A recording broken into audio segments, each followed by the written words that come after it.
Y aquí viene otro tema, digamos. ¿Por qué? Porque el árbitro designado por el contratista sostiene que el presidente del tribunal arbitral, aquel elegido en su momento, quedaría en pie, dice, ¿no? Que seguiría siendo presidente, que solamente habría, ¿ya?, que volver a designar al árbitro mal designado, digamos.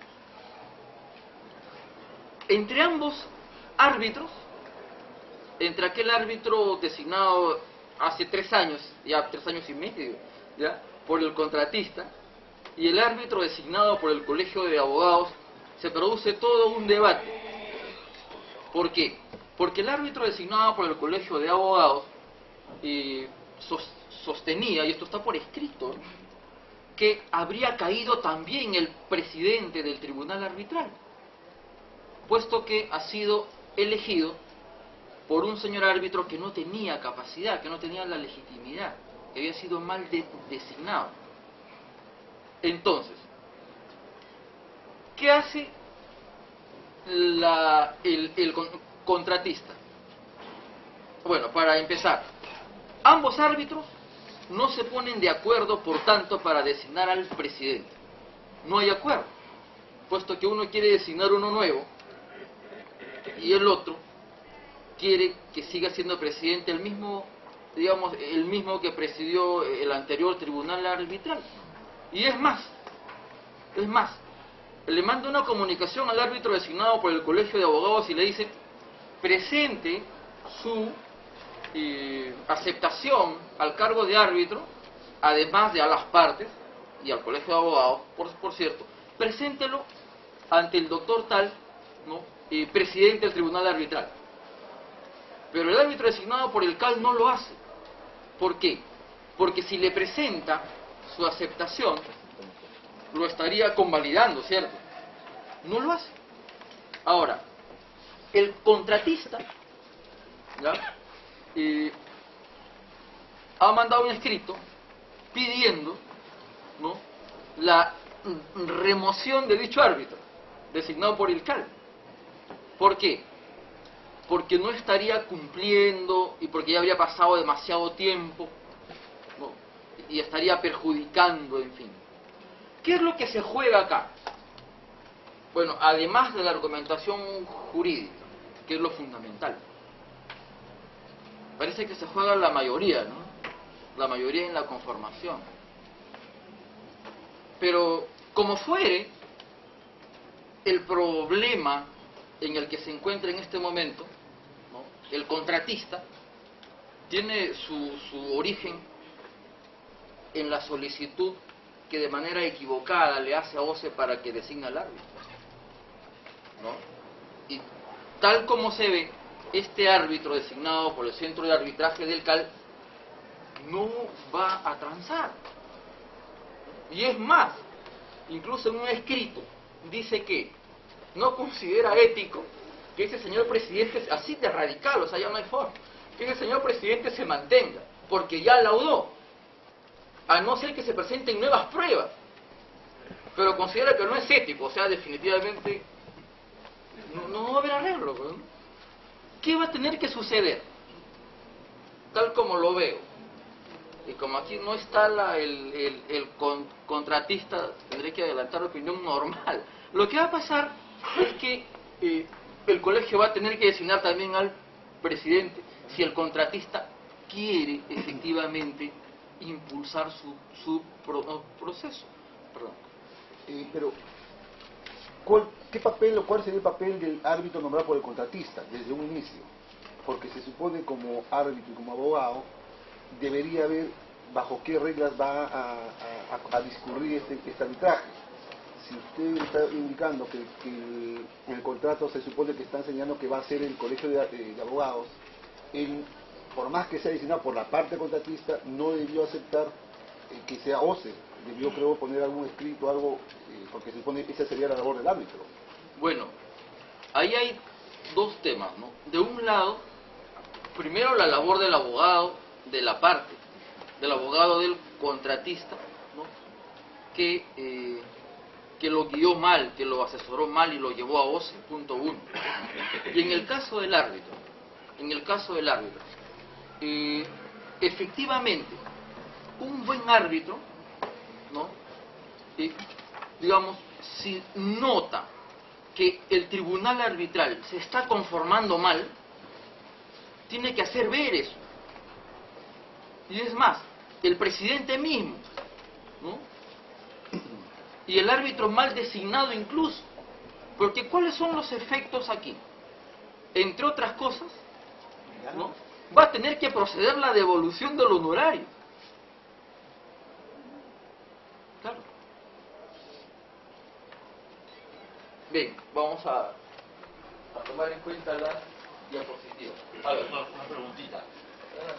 Si el arbitraje se supone que está creado con el fin de dar una solución mucho más inmediata que la solución que se presenta ante el Poder Judicial y se suscitan estos problemas, ¿no cree usted que habría una desnaturalización del arbitraje para el propósito u objetivo principal del mismo? Por el tiempo de los 3 años. Bien, a ver. Miren, la naturaleza primigenia del arbitraje no es la celeridad. O sea, lo fundamental en su naturaleza es que en lugar de recurrir al Estado para que éste te imparta justicia, ¿no? Las partes, ¿no? Los ciudadanos en general recuperan ese sector, ese espacio, ¿no? de tu libertad que le otorgaste al Estado en un llamado contrato social para que éste, entre otras cosas, administre justicia. Y las partes, en este caso, han decidido de manera libre que vayan al arbitraje, porque confían más en el arbitraje. Ahora, por una cuestión propiamente práctica, miren, los recursos en el arbitraje no son muchos. La lógica arbitral prevé no más de 2, 3. Sin embargo, tú no le puedes decir al abogado que, por ejemplo, no te presente recursos de nulidad, aún en la parte administrativa. Ahora, la lógica arbitral te debe ser suficiente como para que procedas. Sin embargo, muchas veces, y no es que intente recurrir de manera supletoria hasta el Código Procesal Civil y que hay, como ustedes saben, una exposición en la propia ley de arbitraje, sino que por propia lógica arbitral, muchas veces es mejor concederla. ¿Ven? Por ejemplo, a ver, en la parte administrativa, por ejemplo, ahora tengo un caso, ¿no? donde es un abogado, ¡qué bárbaro! Es el más litigioso de todos. Y es el abogado de la parte demandada, ¿no? Y es más, solicitó una reunión con el presidente del centro de arbitraje y le dijo de manera directa: nosotros no tenemos apuro en el arbitraje.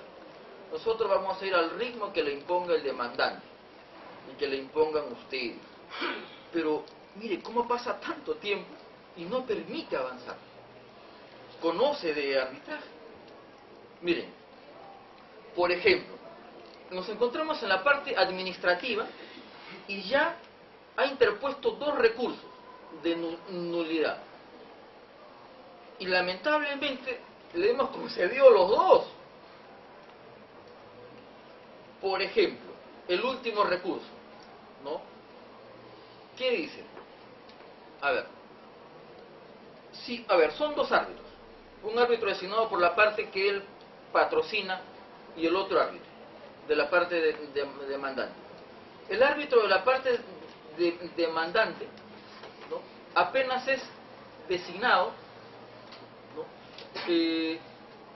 Él le pide al centro de arbitraje del colegio que designe al presidente. Punto 1. Ahora, nosotros consideramos que resulta inoficioso convocar a una audiencia para que vayan los dos árbitros y procedan a elegir al presidente. ¿Por qué? Porque ya uno de ellos ha expresado su voluntad por escrito, ¿no? Pero este señor, por ejemplo, considera que no, que debería, aunque sea de manera formal, llevarse a cabo esa audiencia. Punto 1. Punto 2, que el abogado designado, aún siendo un abogado, miren, de mucha experiencia, no estaba al día con sus cuotas. Entonces le ha sacado que está inhábil. Pero un momento. Entonces, yo decía, pero no, pues, si la ley dice que ni siquiera hay que estar colegiado, pero ahí viene otro factor, que el estatuto del Centro de Arbitraje del Colegio de Abogados de Lima, ¿no?, señala que hay que estar colegiado. ¿Y por qué se lo concedemos? Porque lo peor que le puede pasar a un árbitro, primero es la remoción, que te recusen, en fin, pero también que trabajes 3 años, por ejemplo, o menos, ¿no?, aunque hay arbitrajes más largos, o menos, y que se caiga el arbitraje, ¿no? Porque tendrías que volver. Ahora, no es que los arbitrajes se caigan permanentemente, pero yo ya voy viendo muchos casos, en verdad, ¿no? Entonces, hay formas, digamos, de dilación. Depende. O sea, tú no le puedes decir al abogado que no lo haga. Por otro lado, depende también de la complejidad de la materia arbitral. Y por cierto también, digamos, y esta es una cuestión ética, ¿no?, del impulso, de la capacidad de trabajo del secretario arbitral, del caso concreto, ¿no?, y de los árbitros. Esto también es cierto. Ahora,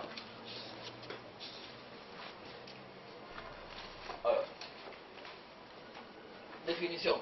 Miren, la ley de arbitraje y los distintos reglamentos arbitrales, ¿no?, de los centros de arbitraje de Lima, no definen al árbitro propiamente. ¿Por qué? ¿Por qué la ley no define lo que es el árbitro? Porque ustedes saben la distinción entre lo que es un concepto y una definición. Un concepto es una cosa metafísica, abstracta. La ley, en todo caso, lo que hace es, en la propia, digamos, en la propia lógica procesal del arbitraje, te define a partir de las características concretas de esta y de las actuaciones del mismo árbitro, ¿no?, lo que es el árbitro. Digámosle así, en una especie de definición procesal. El árbitro es un tercero, ¿no?, designado por las partes o por una institución arbitral a fin de conocer un determinado proceso arbitral, ¿no?, y deberá proceder conforme lo manda la ley de arbitraje. Si es un arbitraje institucional, los reglamentos arbitrales, y si es un arbitraje ad hoc, donde no hay un reglamento arbitral previo, en el acta de instalación es donde se encuentran los reglamentos arbitrales. Y en fin, sigamos. Esta parte que la hemos visto, siguiente, esta parte también la hemos tratado.